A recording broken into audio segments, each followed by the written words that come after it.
obsessed with me. Who I smoke, Lil Leaky. Who I smoke, Big Meaty. Who I smoke, Lil 2 3 Wonder. Why are you so obsessed with me?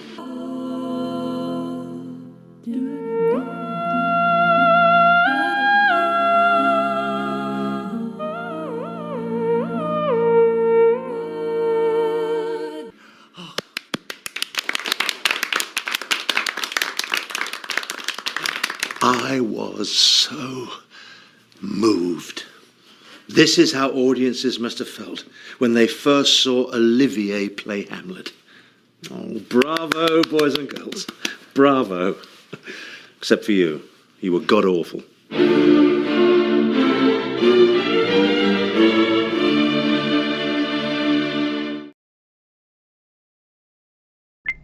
Full disclosure, news and commentary number 145, 145, 145, 145, 145. Jeez. What is the commentary going to be? The commentary is going to be me addressing the numerous people. Well, it's really not that many, but it is kind of like a vocal few who complain about the awards and all that stuff. A lot of people message me about this kind of thing. Am I going to address it? Am I going to talk about it? Am I going to answer this to that or the other? And the answer is yes. I'll do that in the commentary. Cool. And this one's going to be kind of short because I got work today and I was putting the finishing touches on some production stuff for the awards, which is happening tomorrow night on the Tipping Point. We will announce the winner of the Georgia Wrestling History Awards. I look like holy hell because I just got done with my workout. I was trying to beat the rain. So I got my running in, got my 5K in the mud in March. So I steadily improve on that. And today is my heavier weightlifting day. I also do 2 lighter ones, but today is the heavy one. I like to get everything done on Monday. So I'm like, woo! But there's a lot to talk about. Of course, my Wrestling War Journal will cover a lot of it, so you want to check those out. But in addition to that, there are other things to talk about. Speaking of, let's do this right away because it's freaking cool and crazy and all of that. So IWE show was, as the kids say, off the chain. But something notable that happened, and the thing is getting a lot of attention because of a radio DJ in Austin who happened to be at the show who recorded this clip, where a drunken fan had something to say to Joe Black. And so Joe Black, as he is wont to do, being a real wrestling person, responded in kind. And the audience reacted huge to Joe's response, which prompted this drunken gentleman to take off his shirt and hop on the apron. And I'll just show the clip. Yes! Yes! Now throw his ass down! Fucked around and found out indeed. And then security got on the thing and it's all wrapped up, but whoa! I get, there are wrestling fans who listen to me, so let me just emphasize again, just fucking know your place at the fucking shows, right? Like, just, the wrestlers gotta win. I mean, I used to say it all the time, like, Jeff G used to famously say, I got a mic and you don't, I'm a lot fucking louder. My thing was like, I have to win, right? And Joe Black won verbally and then clearly physically. So I thought that was fascinating. I thought I would like to share that with you. And if you'll notice on that clip, it's about 30,000 hits. That is nuts. That is up there with the more watched clips that I put up of deathmatch stuff. So that's bonkers, cuckoo, and super cool. And yeah, wrestling defended by Joe Black. Not a shock there, right? I love that Duke Ingram is writing stuff. His Anarchy report is going to go up soon. By the way, in that Anarchy report, I believe it was Chris Nelms who got no fucking blood on a blade job. And then when he hit it again, he got like a dot in that fucking building, the Landmark Arena, you're going to get not even a trickler.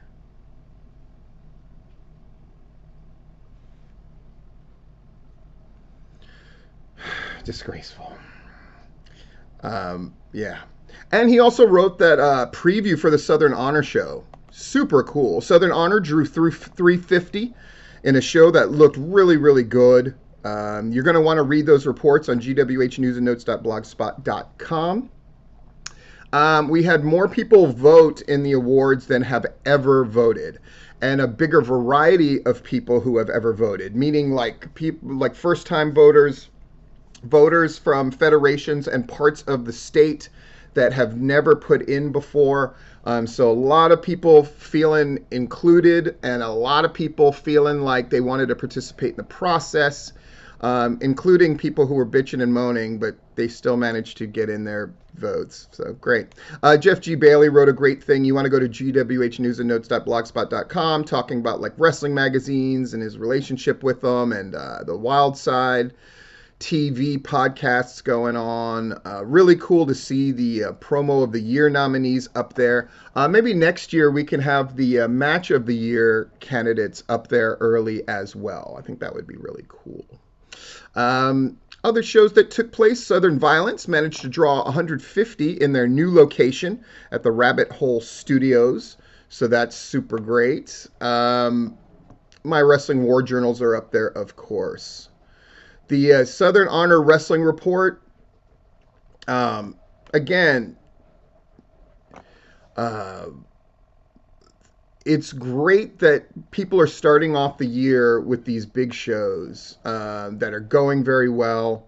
It's going to be exciting. You have the Zicky Dice show next week, which is nervous time. I'm sure ticket sales are not going well at all. Hopefully they'll pick up for that show. But Terminus, happening at the end of the week, is sold out. Sold out. Congratulations to Baron Black, to Jonathan Gresham, all that are going to attend that show. Apparently Larry is going to go to that show, I think. So that's super great. Hopefully the Zicky Dice show. I mean, that show, it's tough because Zicky Dice, people love Zicky Dice. But when Effie has shows named after him, Effie is amongst but usually the biggest star on the show with his name. And the Zicky Dice show, the problem is, I mean, you got Thunder Rosa and Effie and all that stuff. I don't know. It's tough, man. But hopefully they can get it together. They made the tickets half price to try to get people in the door. They might have to paper that thing because they want it to look good for the stream. So we'll just have to see what goes down. WrestleMerica report. They're at 150. Rob Rod was there. So that show happened. You know, I know WrestleMerica kind of got shut out of this year's awards. It just happened. And we'll see. We'll see who can raise, because now it's becoming a more and more crowded field. Long gone are the days where it's just like 2 or 3 promotions that quote unquote matter. I've never liked that. And now it's more and more people are really getting in this game and stepping up. Sure, there are promotions that die and fade away, which is natural and good and great. Get them the fuck out. And there's people who retire or whatever the fuck. Great. But there's always people who continue to care about wrestling and want it to do well and work very hard to make sure it does well. And we like to honor those people. And again, it's the boys' vote, right? Pro South report coming in. I bet that Rob Killjoy versus Nausism match was unbelievable. I would say, if you said what were the best matches from IWE, I would say the 2 matches that really stood out to me, Joe Black and Anthony Henry was fucking mind-boggling, of course. Overkill against the Ducklings with the shocking turn of White Mike of the Ducklings at the end. And AC Mack and frickin' Skrilla was fucking good with Owen Knight getting involved in that. Cool. Let's get to this commentary. So I'm going to have to do a bunch of production stuff to this one to add video and my new open. You like my new open? I love my new open. So we're address the people that say that I shouldn't be involved in the awards. Cool. People who say they're not fair somehow. People who say that fans should be able to vote. that they don't like the idea that it's just the wrestlers and wrestling people themselves who are voting for each other, because I guess their perspective is not the one that matters the most with their peers. Then there's people who go on and on about how the awards don't even help you. Even if that's true, and I can name instances where that's not true. Okay, so we shouldn't have them? Oh, weird. And people who claim that the people involved with the awards process have never helped anybody. People don't know who's on that committee by and large.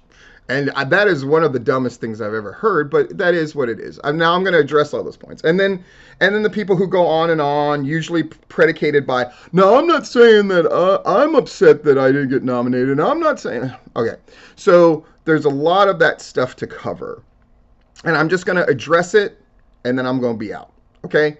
So to the people who aren't happy about the awards process, even though more people have participated than ever before. People who aren't happy because fans don't get to vote, and people who think that somehow they're biased or unfair, even though it is exclusively wrestling people who nominate people and vote. So the people that have a problem because too many wrestling people are allowed to participate in the process. And there's people who are upset because there are too many black wrestlers who are nominated, and black freaking bookers, and people who are upset about the fact that there are members of the LGBTQ plus community who are up for nominations and awards, and people who are upset because we've opened it up and encouraged people from Georgia wrestling in general and other places that fall under the auspices of what is covered under Georgia wrestling history. To all of those people, to people who used to really complain when they didn't feel like they were up for the awards, but now who pretend that the awards don't matter to them and all. So I'm just going to address every single one of those things. And because first of all, in a sense, I hear you. I do. I mean, it's not in a sense. I understand and I hear, right? Like, change is scary. And there is a line. There are wrestling people and not wrestling people. And I thought it was very telling that notable folks, even though we opened it up to wrestling journalist people of note, that certain people who would love to claim that they're wrestling people didn't even ask for a ballot, even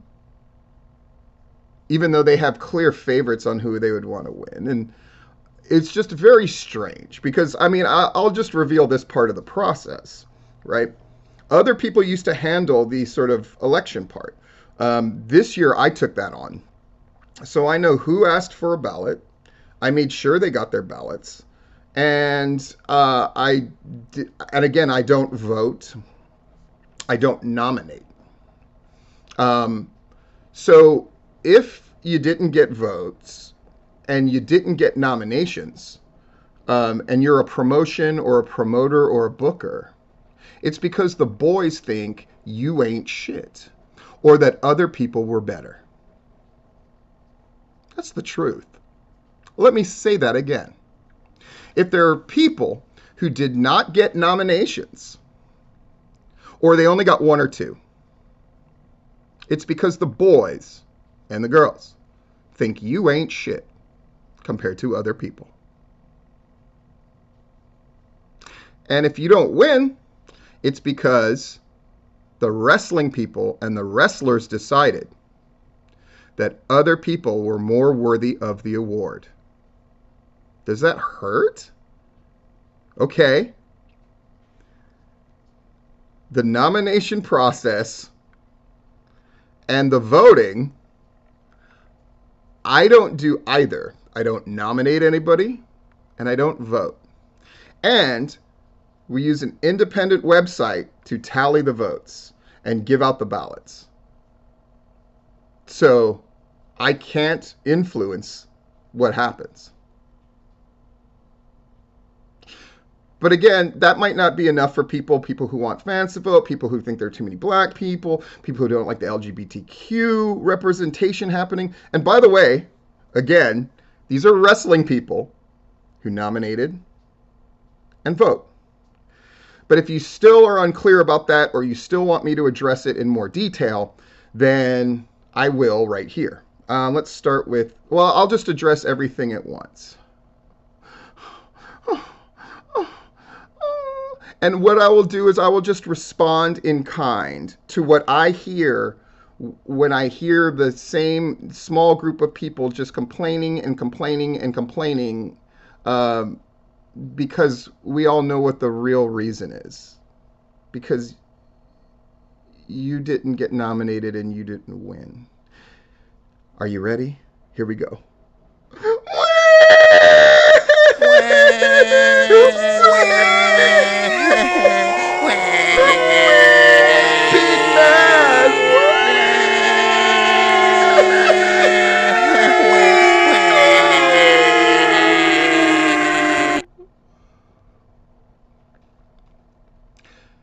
The GWH Awards show is tomorrow on the Tipping Point podcast at 7 o'clock. Always our most listened to and downloaded podcast of the year. Please join us. And to the chorus of tiny minds, tiny people, and likely tiny penises complaining, fuck you! This has been Full Disclosure.